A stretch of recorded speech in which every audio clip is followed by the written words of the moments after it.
Thank you, Abigail, for such a kind introduction. And thank you all for coming tonight. There are members of my school, there are friends and family. A particular shout out to the Cambridge crew, who I got to know when I was on fellowship there in 2019, and to the Cambridge crew online too, but also those who made the trek, to Caroline, who told me what an inaugural lecture was, and if she hadn't, I'm not quite sure what you would have gotten tonight, but also to the lovely people at LIAS who have been so patient with me with all of my questions and concerns about tonight. And for those of you online, as Abigail said, we do have quite a breadth. Our son in Jordan, all the way to my in-laws on the west coast of America. So they're in I don't know how many time zones. Hopefully they're still awake or waking up. I'll try not to put them back to sleep. And a particular shout out to the Go-To Gals and the Seasons. They know who they are.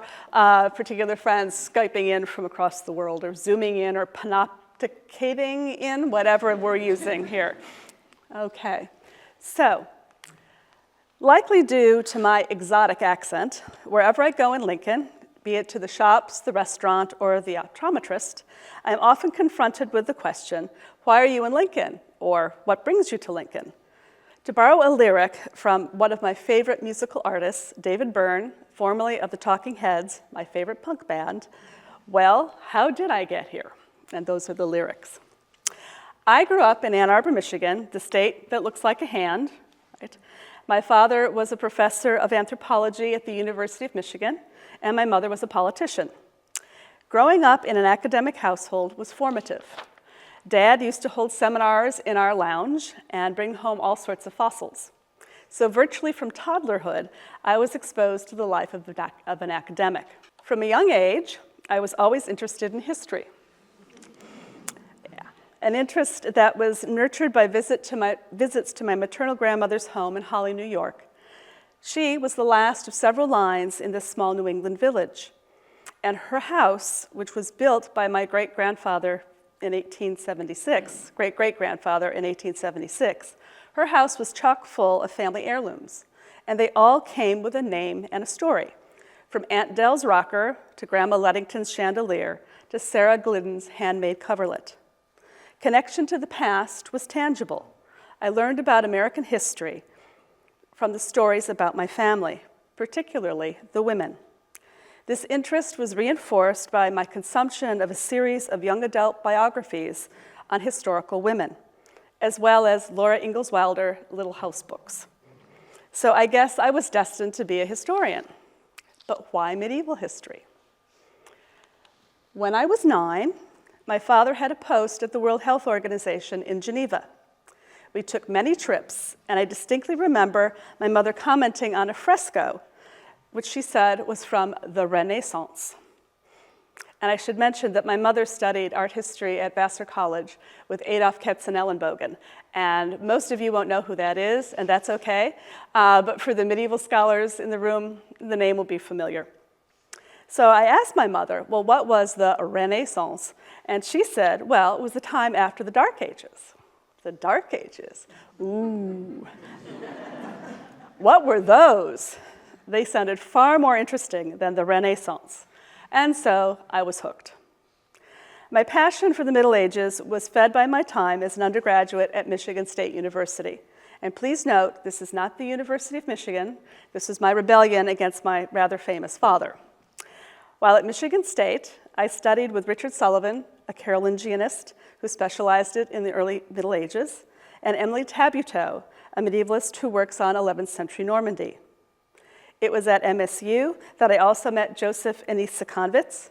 Joseph taught me modern French history, and they have been my boon companions on many trips around France over the years, and whose family hospitality I enjoy whenever I'm in Paris. I also met my partner, Gordon Thompson, whose question, who do you like better, Rembrandt or Vermeer, I still don't have an answer for sometime later. We won't say quite how much longer that was.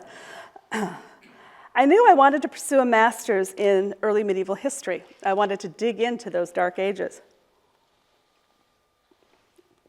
I ended up staying for a PhD and was all set to do a thesis on the Carolingians when I first read Georges Duby, a noted medieval French historian. Again, I was hooked. I started researching aristocratic family life with an eye to testing Duby's theory about a wholesale change in aristocratic family structure in the 11th century, one that resulted in the marginalization of women and the precedence given only to the male family members. And slight spoiler alert, Duby was wrong. As Abigail mentioned, one of my first book, right? Well, the rest, as they say, is history. I have spent my career investigating aristocratic family life. My first book took a prosopographical approach, meaning that I assembled a portrait of medieval family life from the lives of many different aristocrats. The book offered a new vision of family life, one based on affection, support, and collaboration, and one in which women were vital, indeed recognized family members. David Crouch, a medieval historian and a colleague, once told me that his students liked my book because it was, I quote, warm and squishy.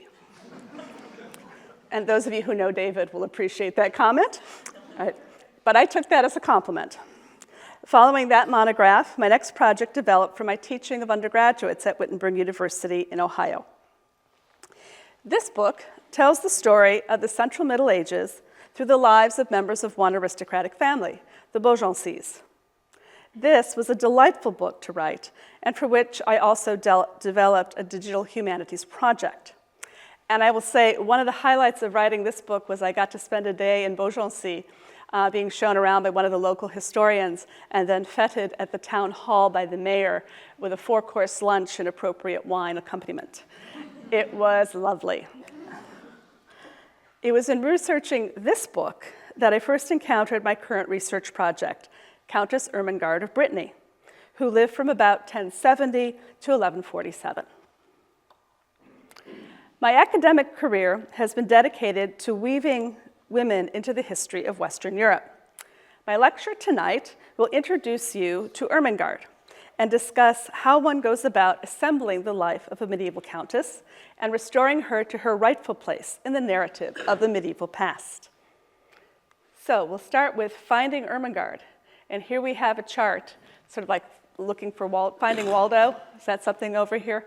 But as you can see, you should be able to find Ermengarde. She's right here. But as you can see from this impressive diagram and genealogy, she was related to some rather important people.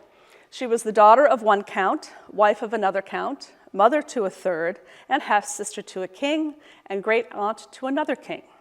And don't worry, I won't quiz you on this later, I promise. Next, I'd like to show you an overview of her life. And just to see, right, here's Ermengarde, but you can see her descendants are also rather royal, right? Her great-granddaughter marries the son of King Henry II. Conan marries Margaret of Scotland. So she's a fairly well-placed individual. Okay. As I hope you can see from just this brief sketch, what a fascinating and complex life she led. And this is just the tip of a rather large iceberg. Ermengarde really is an ideal topic for a biography, or perhaps more appropriately, a written life. Yet I'm fairly certain that outside a couple people in the audience who are experts on medieval women, as well as those friends, families, and colleagues who I've Ermengarded, no one has ever heard of this interesting woman. Why is that? Well, perhaps she was not well known or well regarded in her own time. Well, no. As these quotes clearly indicate, not only was she known, she was well respected by important people of her day. And I'm going to ask you to remember the top line of this, daughter of folk, glory of Brittany, because that's how we're going to frame her life going forward. All right. But this perception changes rather dramatically when we get to the modern era, as the next two quotes indicate. All right? Yeah. Don't tell me about the Dark Ages. Yeah. These two sets of quotations are clearly at odds with one another and do not seem to describe the same woman. Clearly, the reputation of Countess Ermengarde of Brittany has declined markedly since her own time. One might ask, given the respect she commanded, particularly of members of the clergy who have been often characterized as notoriously misogynistic, why has she not been recognized by modern scholars as influential and an important part of the history of medieval France? It is a vexing question, and the answer, I fear, lays more with the attitudes and worldview of scholars rather than Ermengarde's own accomplishments. Regrettably, this tendency of dismissing women and reducing them to passive objects continues, as the quote from the distinguished French historian Jacques Delacan indicates there. But even more recently, in 2014, when faced with the choice of including a document that recorded Countess Ermengarde's active role as co-ruler of Brittany, the editors of a collection of the official acts of the Counts of Brittany chose a later copy of the document that erased Ermengarde's participation. It was a deliberate choice that records the history of medieval Brittany in a deliberate way, one that excludes, indeed erases, women. So, looking for Ermengarde. As many members of the audience know, one can develop wonderful research questions and topics, but are they actually feasible? Are there sufficient sources or the right type of source to investigate a question or subject? My fear was that I was going to find the documents that I would need to do justice to Ermengarde's life simply weren't extant. But given that I'm giving this talk and have published several articles on Ermengarde and I'm working on a biography, clearly there are sufficient sources to put flesh on the bare bones of the chronological skeleton that I have developed. I had to cast the net widely to assemble the pieces of Ermengarde's life, and my investigations have taken me to some rather lovely places. It has been, and will continue to be, I hope, an adventure. So what documents and other sources can I put to use to paint a portrait of our Countess? One of the challenges of doing medieval women's history is the fact that we have to rely largely on what other people said about them. There are very few medieval lay women who wrote sources. Abbesses, poets, philosophers, and mystics are something of an exception. For a woman of Ermengarde's time, and remember she lived from 1070 to 1147, and her status, their personalized voices are scant. In Ermengarde's case, I have only one document, so far, that is recorded in her voice, and it's a copy. So I'm relying on documents that weren't penned with the intent of providing information on Ermengarde's life directly. They have to be mined differently for information, but also put in concert with other sources to reveal a pattern, a fact, or an experience. Right. The backbone of my study is a particular genre of sources called documents of practice. These sources record how things were done, as opposed to prescriptive sources, like laws, which indicate how things should be done, or imaginary sources, like literature, that portray the world the way the author wishes it to be. The documents of practice that are most plentiful are medieval charters, and here you have an example of a charter, one from the archives at Angers, to give you the idea of the sorts of details these documents can contain. And I know I have several fellow charteraholics in here with me. I won't name names, but we all enjoy a good charter. And essentially what a charter was is that it records the transferal of property, usually from a member of the laity to the church. And here what we have is Countess Ermengarde, right, and her husband Alan, and their two young sons, Conan and Geoffrey. And they're making a donation to the Abbey of Fontevraud. Unlike modern property transfers, these documents can be delightfully chatty, indeed loquacious, and provide all sorts of nuggets of information. In addition to charters, I'm also using letters, chronicles, and literature to provide context and color. But where, you might ask, do you find these sources? I think my next slide is a giveaway, huh? The documents that I need to consult are housed in archives.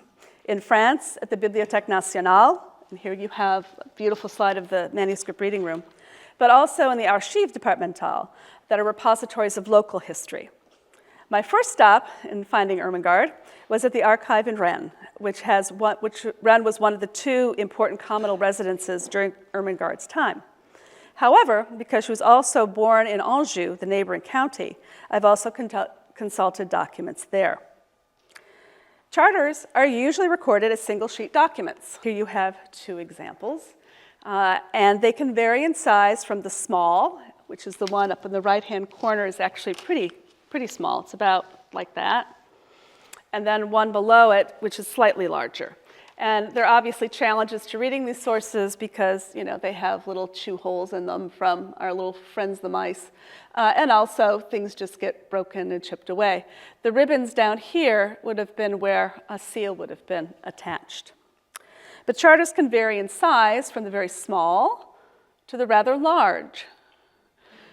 And here we have another example. And when you try to read and transcribe these things, it can be like a kind of game of Twister, where you have to put an elbow one place and an elbow another place and a foot there, right, to try to pull these documents apart. Because they're written on parchment, animal skin, and when they're folded up for decades, they're very difficult to disentangle. So it can be kind of fun trying to pull them apart and transcribe and translate at the same time. But that's part of the fun, isn't it? But religious houses also copied these single-sheet charters into codices that are called cartularies. And I will apologize to my fellow medieval charteraholics. I know it's cartulary, but over here, but I'm an American, and I don't think I can reprogram my brain to say cartulary. So I'm afraid you're going to have to suffer through cartulary for the endurance of this speech. Usually the construction of a cartulary was in response to a particular event or concern on the part of the religious house.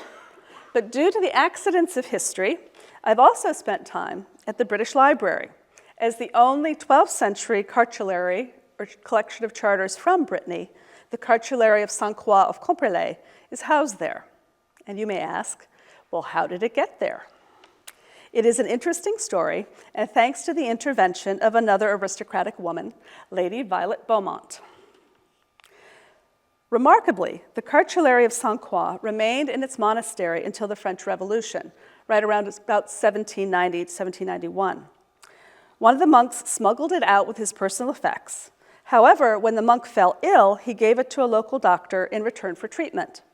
The doctor's son, in turn, sold it to a Paris bookseller, where Mr. Stapleton purchased it and brought it back to his home, Carlton Towers, in Yorkshire. At his death, his nephew, Lord Beaumont, inherited his estate. At about the same time, it's about 1850, the director of the Bibliothèque Nationale was searching for French manuscripts that had left the country. He commissioned a Monsieur Léon Maitre to try to see the cartulary in England. After much negotiation and seeking the assistance of everyone from the local curate to diplomats to high-flying aristocrats, Monsieur Maitre was granted permission to look for the cartulary in Carlton Towers, literally to open drawers and rummage through cupboards.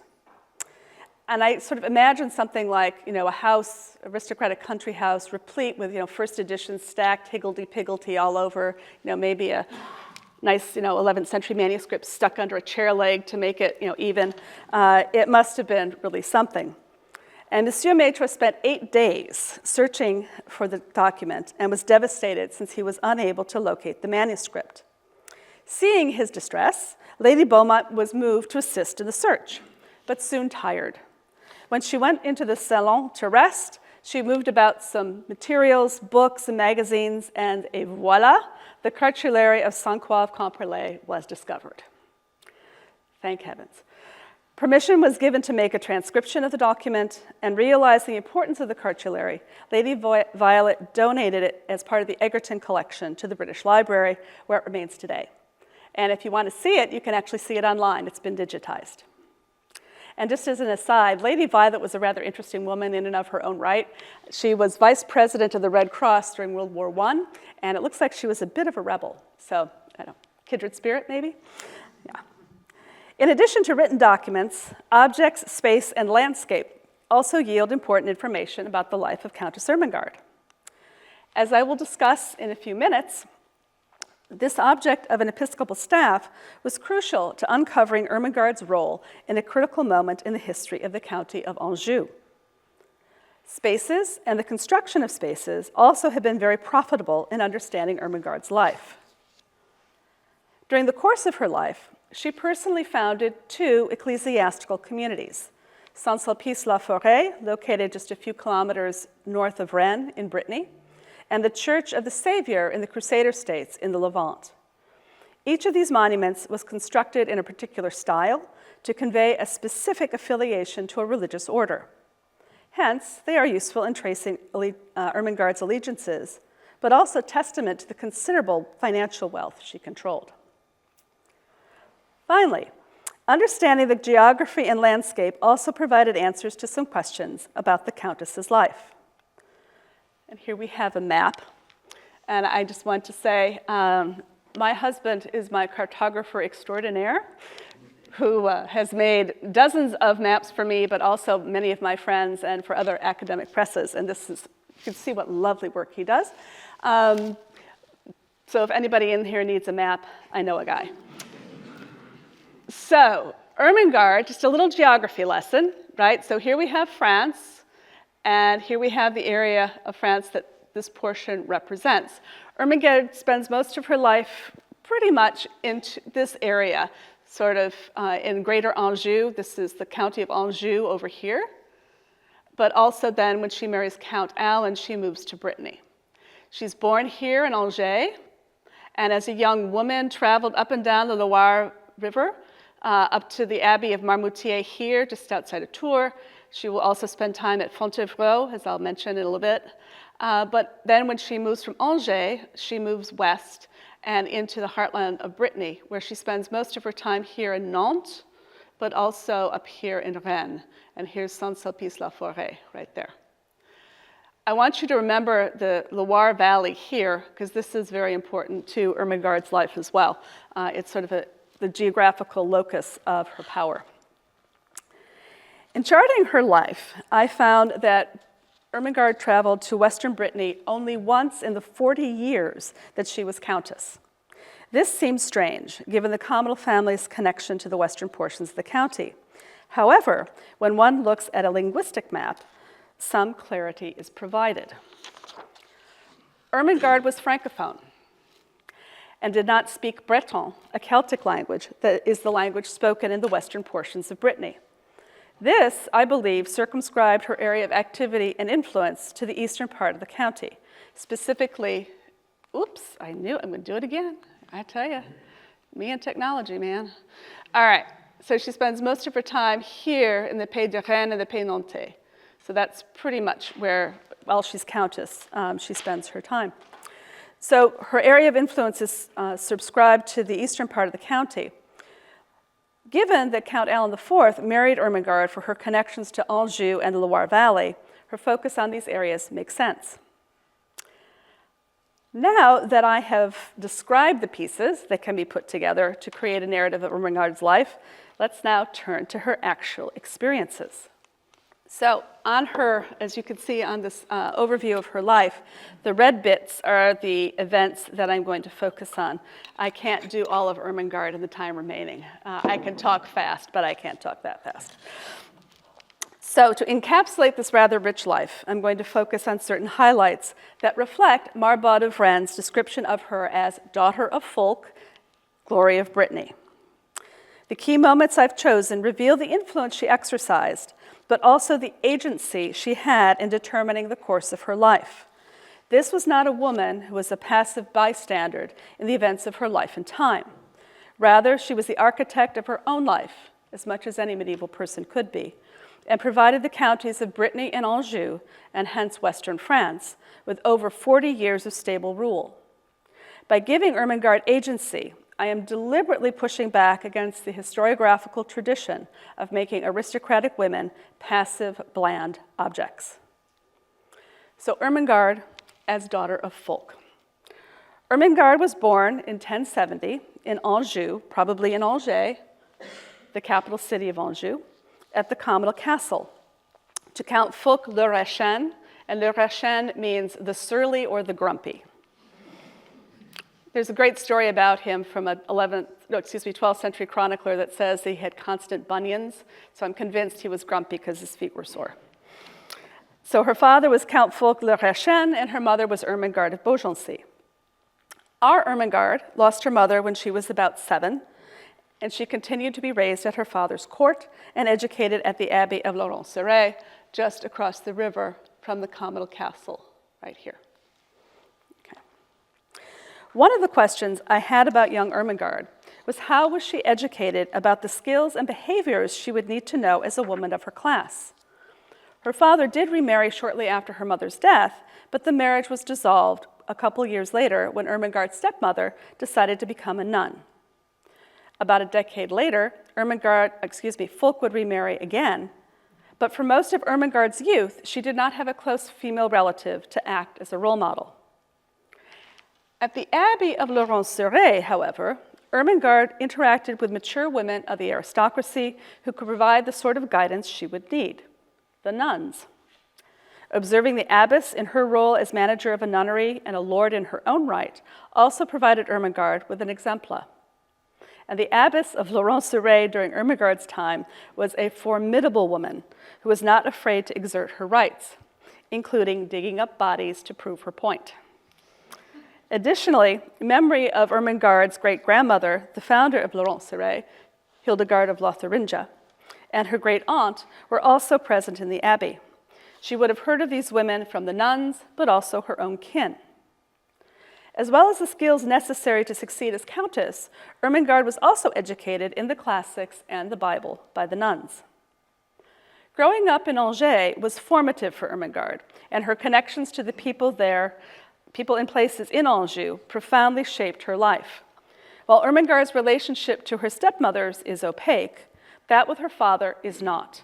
They were very close, a closeness that developed as a result of Ermengarde being brought up at her father's court.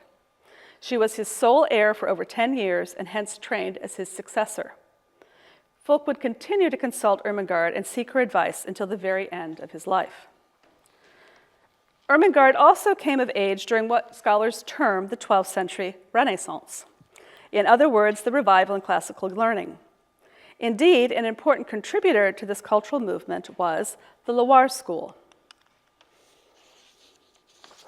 Many of the prominent intellectuals and clergies associated with this school passed through the cathedral school at Angers, just a short distance from the communal castle. The nuns of Laurent-Serre were part of this intellectual dynamism and corresponded with one of the great poets of the time, Baudry de Bourgogne. Connected to this cultural revival was also a movement aimed at reforming the church, frequently called the Gregorian Reform movement.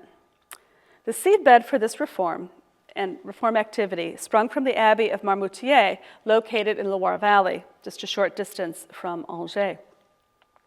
As a young woman, Ermengarde traveled with her father to this abbey and was well acquainted with its abbots, monks, and reformers. Throughout her life, the Countess supported Marmoutier and the Reform movement and helped to cultivate ideas of reform when she became Countess of Brittany. This was the environment in which Ermengarde was raised. The 1090s was a pivotal decade for Ermengarde. She married in 1093 when she was about 23 and left Anjou for Brittany. Her husband, Count Alan IV of Brittany, was probably about 10 years older than she and had been married once before. So Ermengarde moved from Anjou to Brittany, from Angers to the Breton communal seats at Rennes and Nantes.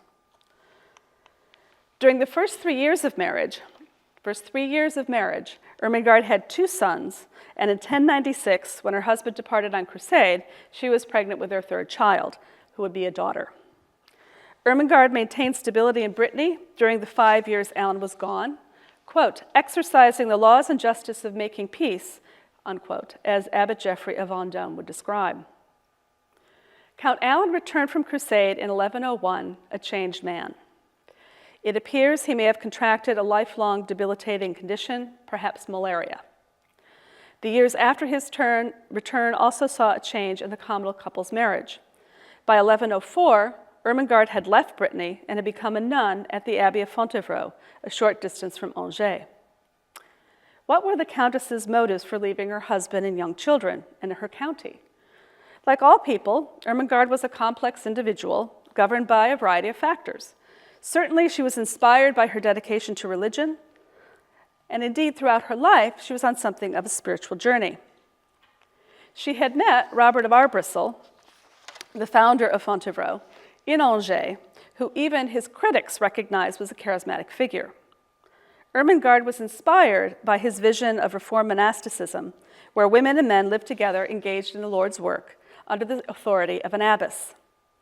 Fontevraud had only been established for a couple of years, and Ermengarde would have found that life there primitive, likely living in a shack and with very few creature comforts. But there were ties to Anjou that drew her to Fontevraud as well, and I would argue her move there was part of a political strategy. During the years between 1103 and 1106 were a time of crisis in the county of Anjou, as Ermengarde's father and Ermengarde's half-brother Geoffrey were in conflict. Geoffrey feared that their father preferred his youngest son Fulk over Geoffrey as his heir. In fact, Geoffrey was so alienated that he joined with his father's enemies in battle and supported them. Ermengarde's move to Fontevraud thus put her closer to the fight and gave her a neutral base of operations close to Angers, where she could work to resolve the discord between her father and brother. The Angevin men, Count Fulk IV, Geoffrey, and young Fulk, her two brothers, did come to Fontevraud when Ermengarde was there, and shortly after their visit, Fulk IV and Geoffrey were reconciled. Ermengarde's decision to leave Fontevraud in 1106 was also informed by the political situation. Why did Ermengarde opt to return to her life as countess? The accepted explanation was that she was ordered to do so by the church. However, there is no evidence that this was the case, aside from an oblique reference in a letter to her from Robert of Arbrissel written 10 years later.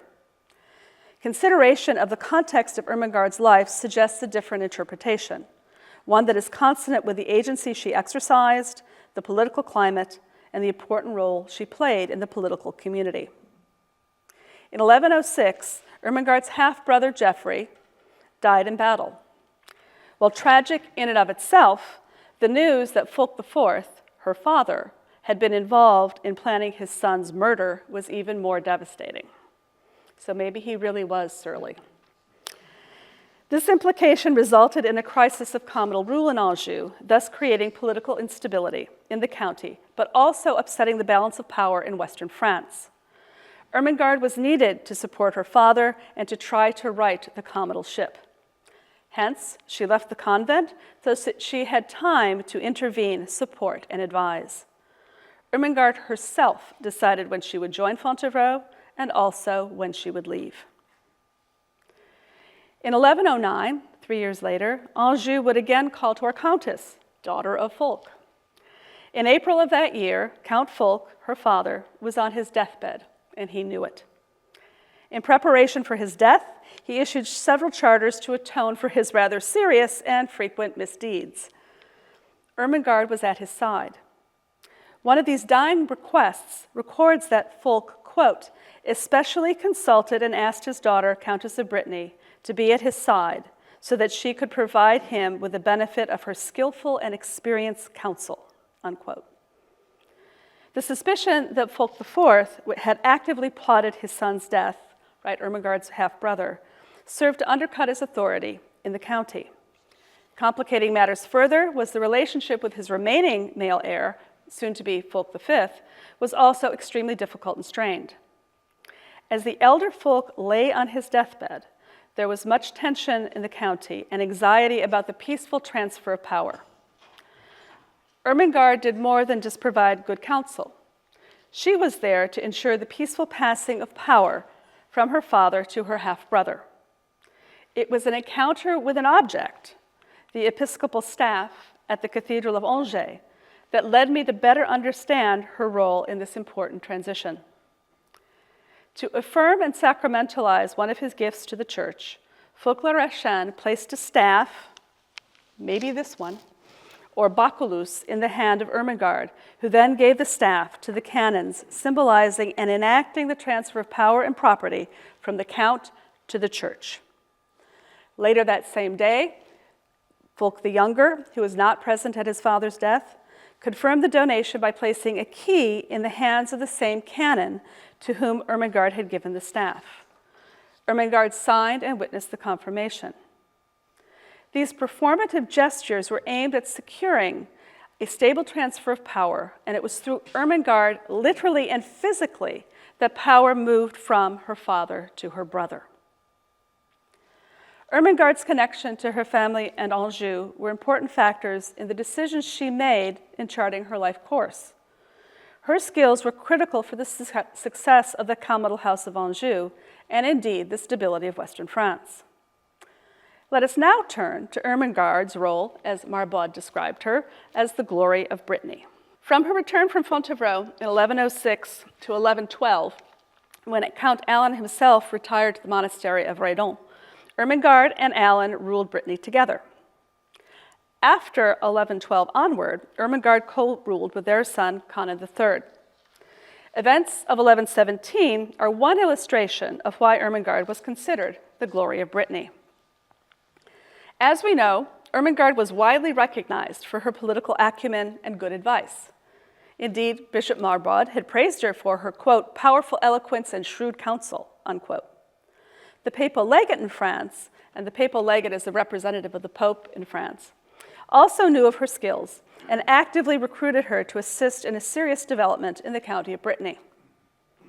Sometime in 1117, Ermengarde's son, Conan, and a group of his knights rode on to the lands of the monastery of Sainte-Croix of Camperlé and did violence to the monks and property.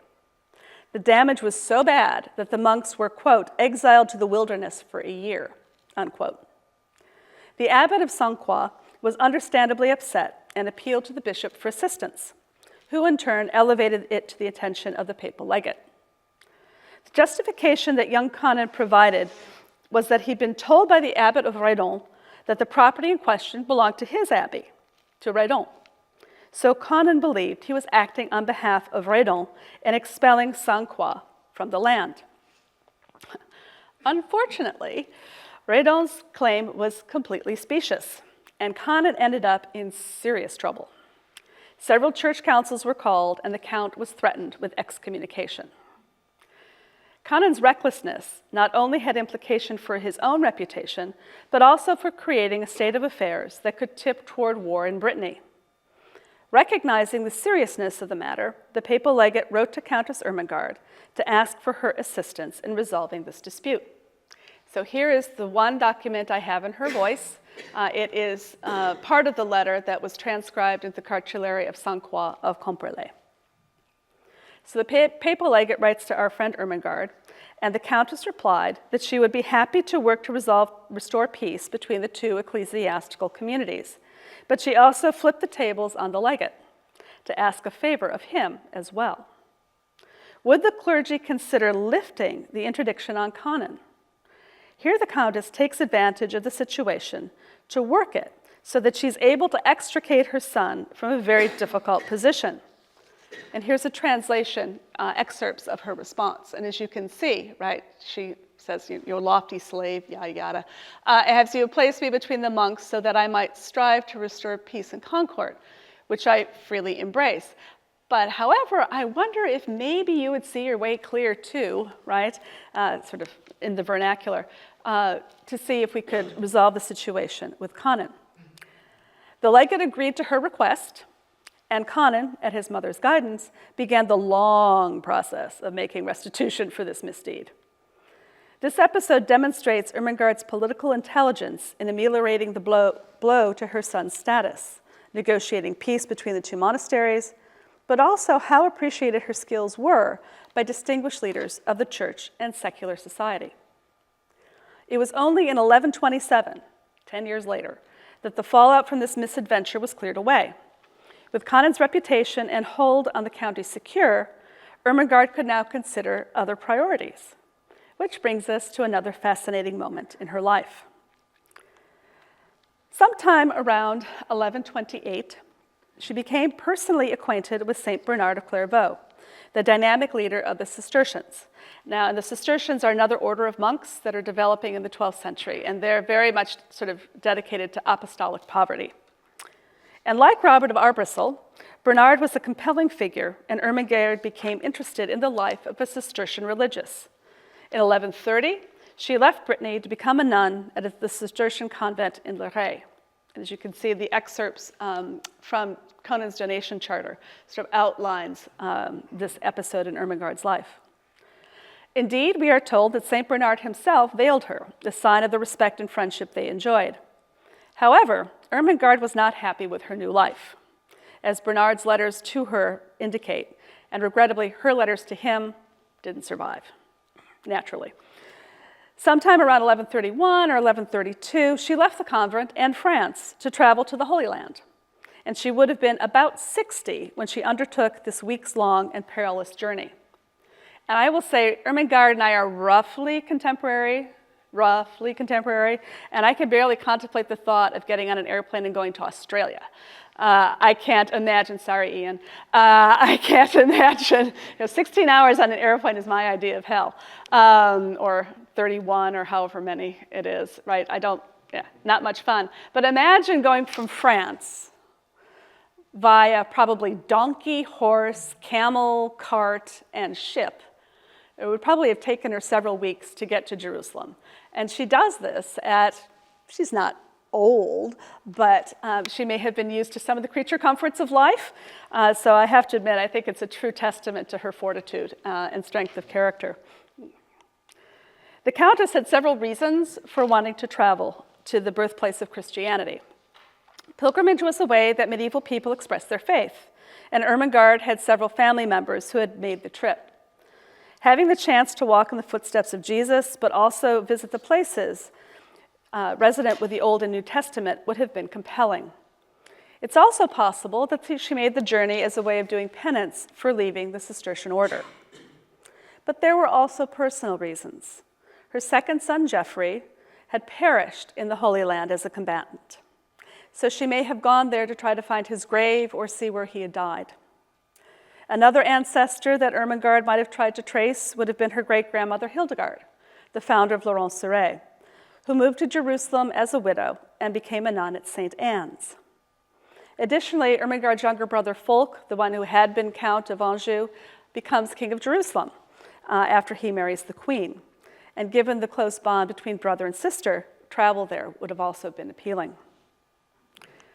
Frustratingly, little is recoverable about Ermengarde's time in the Holy Land.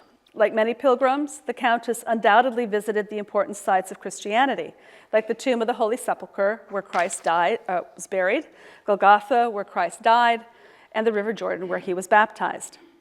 We do know that Countess Ermengarde built a church in Nablus near the site of Jacob's Well, called the Holy Savior. And someday I'm going to go there and see it. But I have a feeling I'm going to have to wait till things calm down just a little bit. Although my son, who lives in the Middle East, keeps telling me, Ma, it's not going to calm down, just go. So we shall see.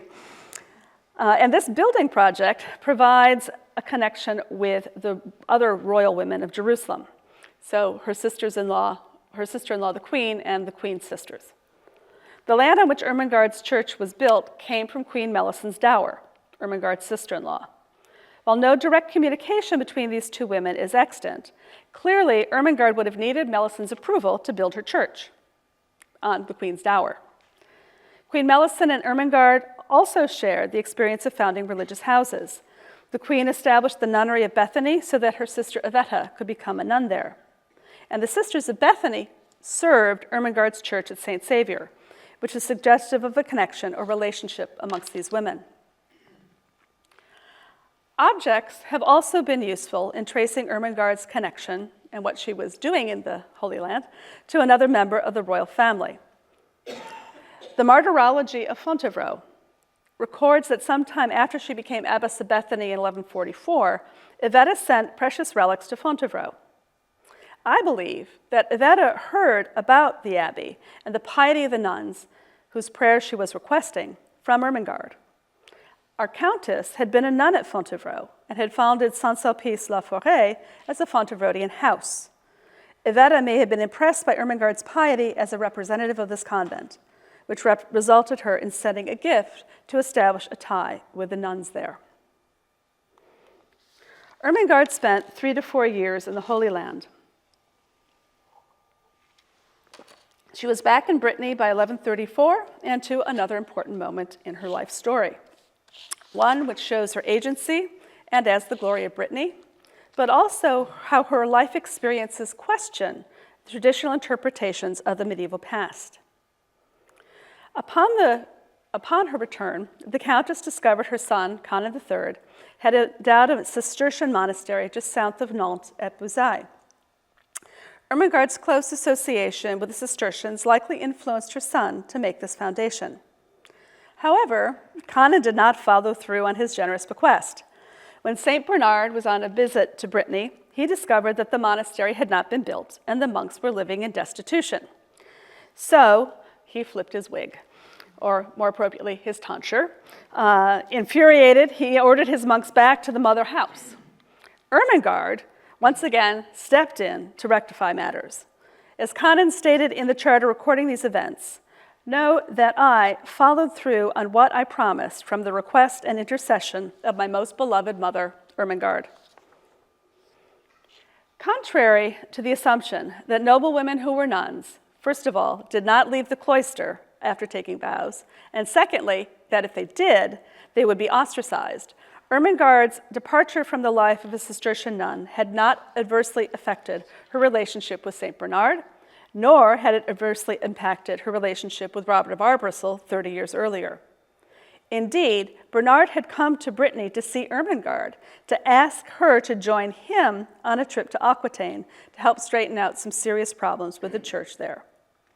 Ermengarde's negotiating skill and political acuity are again evident, for she, quote, promised that when Bernard had established a house at Bouzaille according to his order, in other words, a Cistercian house, she would go with him to Aquitaine. The Countess had once again succeeded in snatching victory from the jaws of defeat. The conflict surrounding the establishment of the monastic house at Bouzaille had serious implications for the communal house, but through her friendship with Bernard, her intercession, and the respect she commanded, the monastery of Bouzaille received what it needed to establish a successful community that would grow to over 200 monks and last into the early modern period. Her son's misstep was corrected, the communal relationship with the Cistercians and St. Bernard rescued. The last document in which Ermengarde appears, as far as I'm able to determine, was a donation made as part of a church council at her house at Saint-Sulpice-la-Forêt between 1146 and June 1147.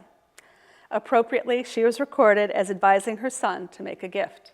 And here we have the signature next to her name on her last document, and this is more of the poem that Marbat de Varennes wrote to her, praising her beauty and her intelligence. One of the interesting things about this poem, and for those of us who work on the Middle Ages, right, we don't have portraits of the people we study, but there's actually a description of her, right? Flashing eyes and golden hair. So I have this vision of her as this sort of, beautiful blonde woman with flashing eyes. Ermengarde died in June of 1147 at nearly 80 years of age. She was buried in the front of the altar of the Abbey of Redon next to her husband, and her son only lived a few months more. To conclude, in wrapping up my presentation, I hope you've enjoyed learning about Ermengarde and have an appreciation of the power and influence aristocratic women could command. Hopefully, you also have a sense of how I got here. But I realize I still haven't answered the question, why Lincoln? As you can tell from the discussion of Countess Ermengarde, the people of the Middle Ages hold a special place in my heart and mind.